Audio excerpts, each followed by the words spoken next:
Ursula, I wanted to start with something that I think is a strong connecting thread between your work and that of the nation, which is an interest, a curiosity in alternative worlds and alternative political and social systems, things that reasonable people might consider unreasonable.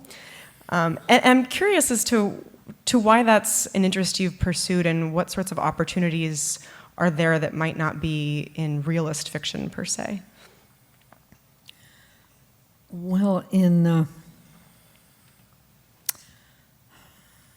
if you make it up,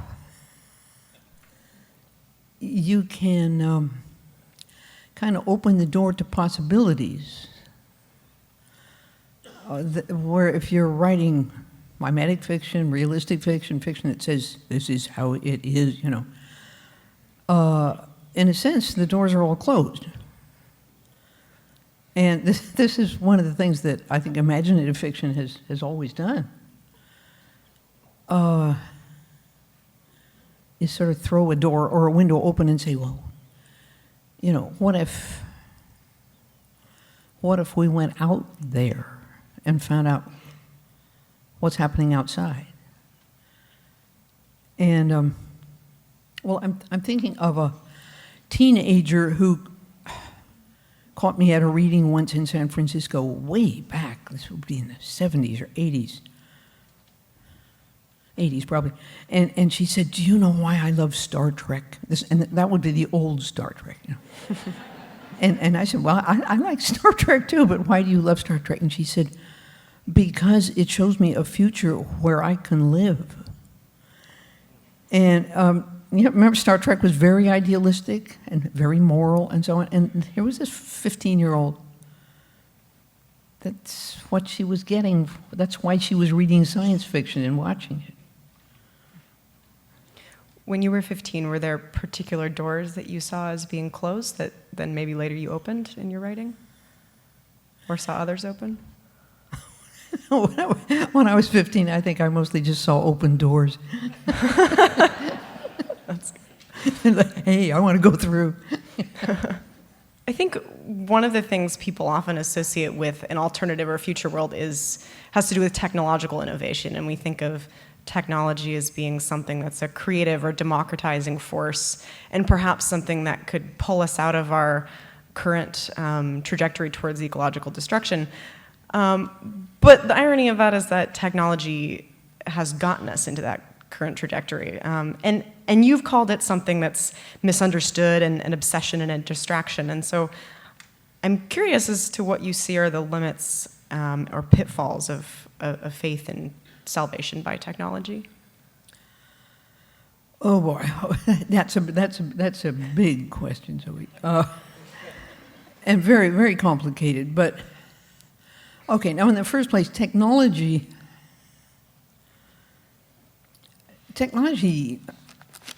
is the clothes we're wearing. It's the theater we're in.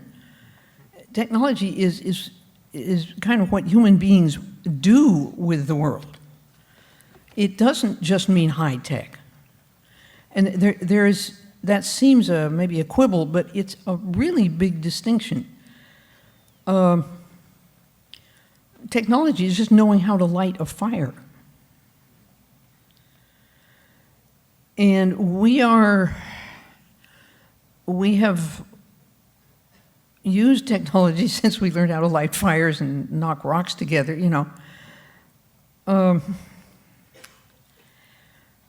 and we've used it in this sort of incredibly increasing rate and velocity and size and so on until we are perhaps, well, maybe we always were a little more controlled by our technology than we realized, but now we are being very much controlled by our technology because it has become so complicated and we are so dependent on it. And we have sort of eliminated alternatives, simpler alternatives, in favor of more complicated ones. So the whole situation is sort of, okay, if technology has the technology of the last 200 years or so, and the population growth that goes with it, that it enabled, is what has caused the ecological crisis that we are not on the verge of, that we are beginning to live through. We got to stop pretending that it's going to happen. It's happening. I'll call it global warming or all those silly names, you know. But anyway, okay, we have done a lot of damage, and we're beginning to see what the price is. Well, if this was caused largely by our wonderful high technologies and the exploitation of the earth that they require,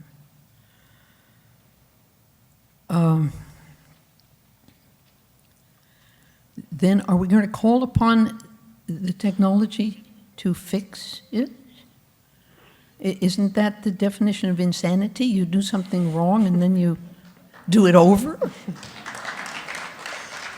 The techno-fix, I'm not saying we have to abandon technology. I mean, you know, forget it. I like clothes too. And I love my furnace and my washing machine, you know. But the techno-fix that they keep kind of, oh, we'll handle that. Don't worry about it, you know. This is something we got to think about, right? And when we think about it and we think about getting out of it, we often hear about progress. What does progress mean to you after having spent so long thinking about the future? It's not. I never did think much about the future. I'm only interested really in the present and the past. Who knows what the future is? Milan Kundera says, who knows? It's not there. We don't know what it is. The future in science fiction is just a metaphor for now, you know. But progress,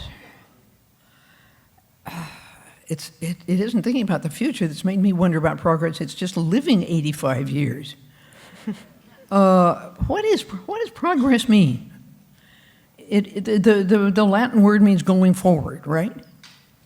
Just going forward. Well, that's what you do when you walk, when you live. You just go forward. You can't help it. But progress towards what? And in what direction? I'm beginning, I hate to do it to the nation, but I'm beginning to question the word progress. Why? Just because it's so ephemeral? Define it. What do you mean, progress? Progress, I think we sort of assume that it means progress towards something better, higher, nobler, more generous, more free. I don't know, but you can progress towards evil just as easy. Mm-hmm. We don't, you know, maybe I'm playing with words here, but I'm a little bit worried about this idea that, you know, we have to just, if we have progress, we'll be okay. So I guess one concrete example might be the emergence of a stronger women's voice in literature and in politics. That's something that you've spoken about before, is the need for a feminine voice in a landscape that's mostly dominated by the masculine. So has there been, if not progress, have there been developments on that front that you find encouraging? Yeah, there sure have been developments. There's been some progress, yeah. And of course, it's not just the woman's voice that's missing. Women are simply a very large part, probably the largest part, of the voices that have not been heard. And that's, genderly speaking, that's not just women, but all kinds of other genders. And in white America and white Europe, people of other color, you know, that in a sense, it's the unheard voices that if we're going to get anywhere, we really have to start listening to each other and to the voices that we have not listened to, because I have to say that this sort of the dominant European white imperial voice has got us where we are, and it's not a very good place to be right now. Ladies and gentlemen, Ursula Guin.